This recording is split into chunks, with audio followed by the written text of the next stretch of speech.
সিনেমায় একের পর এক সাফল্য। গত বছরই জাতীয় পুরস্কার পেয়েছেন কৃতি শ্যানন। হাতে একগুচ্ছ ছবির কাজ। সম্প্রতি নতুন বাড়ি কিনেছেন। এর মধ্যেই জীবনের আরও একটা বসন্ত পার করলেন কৃতি। সম্প্রতি মাইকোনস নামক গ্রিসের একটি দ্বীপে জন্মদিন উদযাপন করতে দেখা যায় কৃতিকে। তবে একা নন, সঙ্গে ছিলেন পুরুষ বন্ধু। বলিপাড়ায় কানাঘুষো সেই পুরুষ বন্ধুই নাকি অভিনেত্রীর চর্চিত প্রেমিক। এবার সেই নির্জন দ্বীপে গিয়ে এমন একটি কাজ করলেন অভিনেত্রী, যার ফলে নিমেষে ভাইরাল তার ছবি। চর্চিত প্রেমিক কবির বাহিয়া সঙ্গে গ্রিসে ক্যামেরাবন্দি হন কৃতি। শোনা যাচ্ছে, মহেন্দ্র সিংহ ধোনির ঘনিষ্ঠ এই শিল্পপতিকেই মন দিয়েছেন অভিনেত্রী। তার সঙ্গেই পার্টিতে যোগ দিয়েছিলেন তিনি। উল্লেখ্য, কবির বহিয়াও সেই পার্টি থেকে একটি ছবি ভাগ করে নিয়েছেন সমাজমাধ্যমে।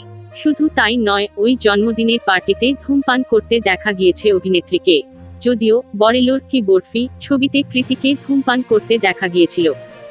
যদিও ওই ছবির প্রচারের সময় অভিনেত্রী বলেন, ওই ধূমপানের দৃশ্য শুধুই ছবির জন্য, ব্যক্তিগত জীবনে আমি ধূমপান করি না।